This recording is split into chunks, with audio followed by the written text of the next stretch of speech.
The next thing you need to do is to identify your wires. The fan is already hung up on the bracket.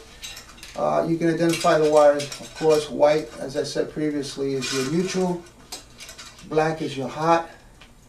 And your blue is for your light kit. This is your power for your light kit. You have your green already here. This is part of the bracket. This is your ground. And what we're going to do now is attach them. The wires usually come very long. That's very standard.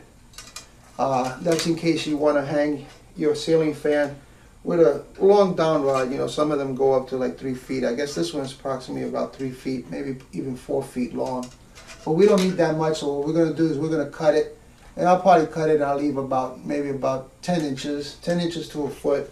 And that'll give me enough place so I can wrap my wires around. Okay, on this particular unit, this one came with a wireless remote control, such as this one.